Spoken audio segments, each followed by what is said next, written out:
Did you know that users outside your organization can initiate Teams chats with other members of your team by default in Microsoft 365? Attackers are leveraging this to conduct sophisticated phishing attacks in Teams, impersonating a help desk to trick users into compromising their accounts or devices. In today's episode, I'm going to be showing you more on this attack kill chain and provide a security runbook you can use to help prevent this within your organization.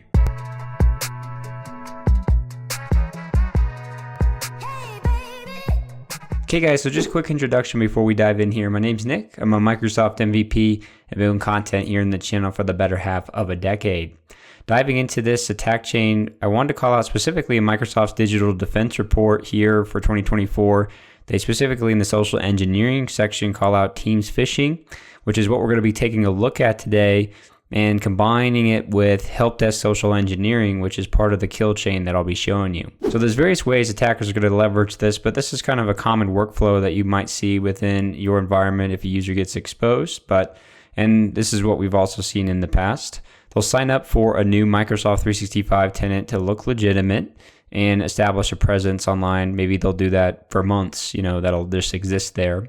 And then what they'll do is they'll get the user's email, and this is pretty easy to do. I feel like there's nothing sophisticated behind that. Typically, they could either guess the email based off of a particular nomenclature you might use, like first initial last name @domain.com, or just get that from other legitimate service that hosts and grabs emails. Even LinkedIn plugins do this today.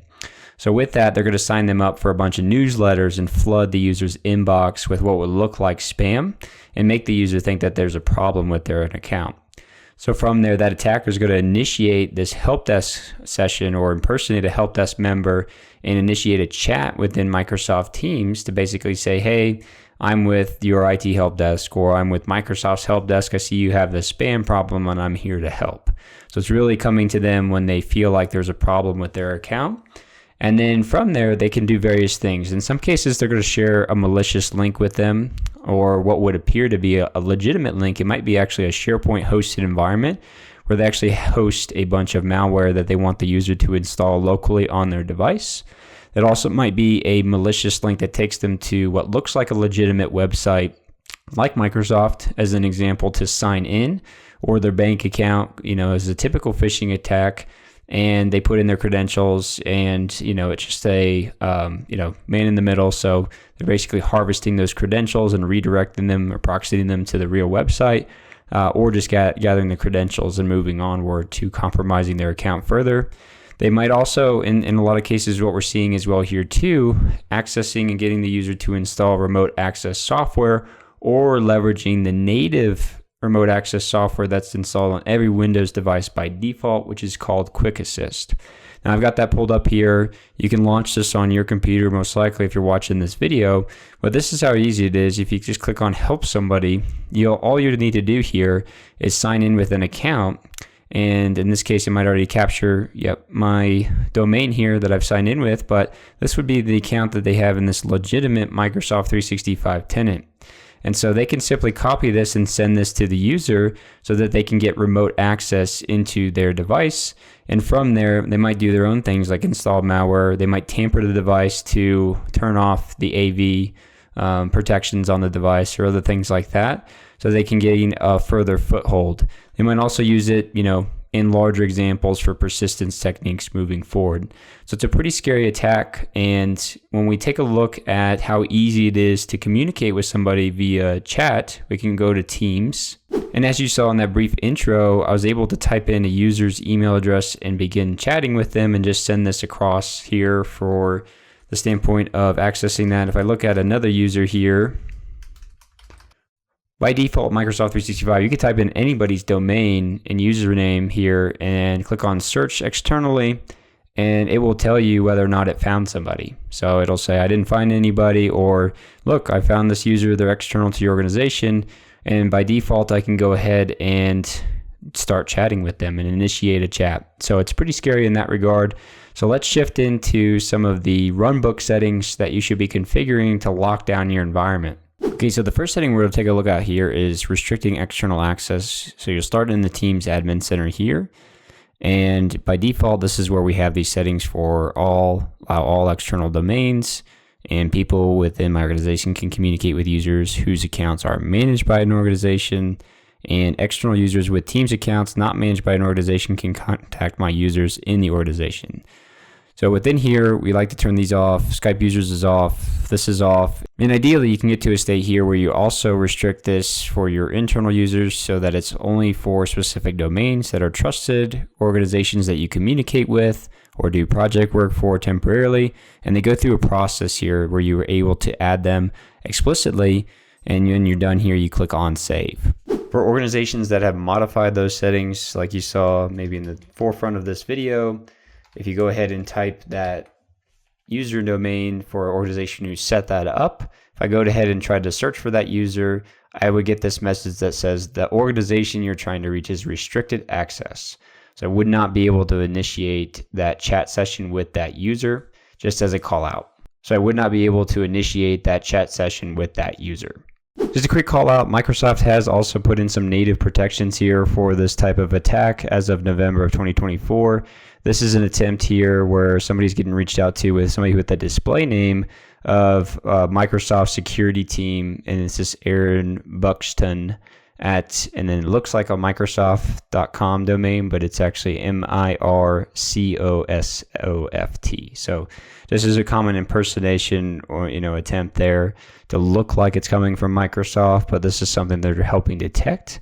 Users do by default also get just this kind of native, hey, this is an external user to your organization. Do you want to accept this chat? So it's not just like they get thrown into the chat right away. They do have to consent to move into it moving forward.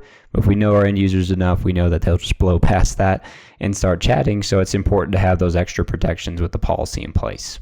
Just a quick announcement, guys. If you're enjoying this video on these policy configurations and policy best practice, definitely check out a tool that I built called CloudCapsule. You can get to it by going to cloudcapsule.io. I'll link it in the description.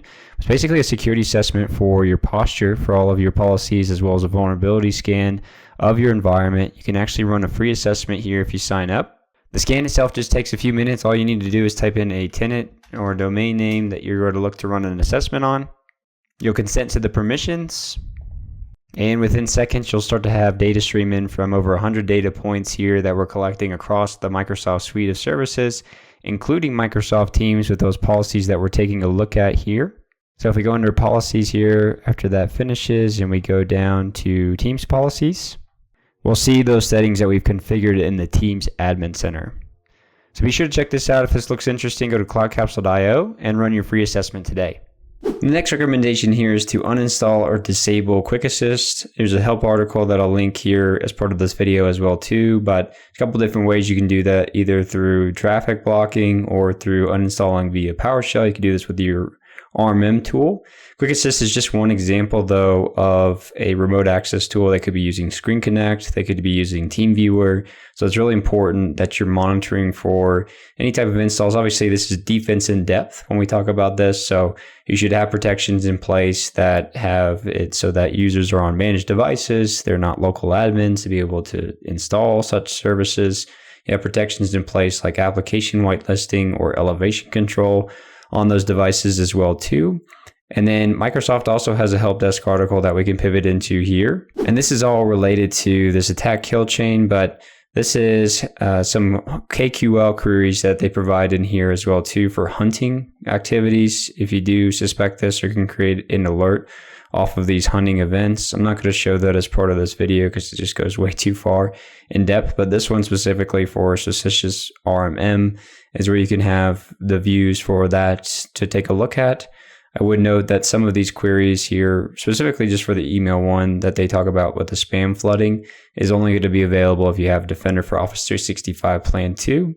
But this is one, we talk about this device process events. You basically just need to have Defender activated within the tenant, and then you would be able to run this against the tenant. So it could be something you do post-compromise to see, understand a kill chain if it's not being detected natively, or add this as a query that adds an alert to your systems if you have any of these things initiated. The next security recommendation here is to ensure that Tamper Protection is turned on. As a prerequisite to this, your devices do need to be enrolled in Defender for Endpoint, or more specifically for my audience, Defender for Business. If you're an SMB and leverage a license like Microsoft Business Premium, as an example, In the Defender portal, there's a couple different ways you can turn this on. In the Defender portal, if you go under the settings section here and go under endpoints, there's a universal global setting that you have within here under the advanced features page for tamper protection right here. And this is basically looking at the lens of an attacker actually got through into Teams, they're phished the user, and they are trying to turn off the AV services so they can install their malware or ransomware as an example. So this is basically saying we don't allow, any malicious apps from turning off any of the security functions like our AV protections, threat protections, and all of that. So this is one way to do it. And then the other way is in the Intune portal. So in Intune, if you go to under endpoint security, you'll pop into your antivirus policies here. I've already have one created, but if you were going to create a net new one, you would create it as a Windows policy and choose the Windows security experience. From here, you would give it a legitimate name, not test like I'm doing. And then in the configuration settings, you want to make sure you have tamper protection on. Lastly here is really just around awareness for our end users. Obviously, we could try to hammer this down their throat, and some people just don't listen, just like we do with security awareness training. But this should be part of your education to them and just general awareness. Maybe you do it in a workshop. Maybe it's something you send out proactively that just talks about, protecting yourself from tech support scams. It's a real thing. It happens all the time. And whether that's within Teams, text messages, all things here, you really want them to be privy to being suspicious of that, especially since they are getting warnings in Microsoft if somebody's trying to chat with them within Teams. Okay guys, that's everything I had for you today's video. Definitely look at my blog post for all these links for the things I talked about today. Comment below with any questions you have. And if you missed last week's video, be sure to check that out. Otherwise, I'll see you guys next week.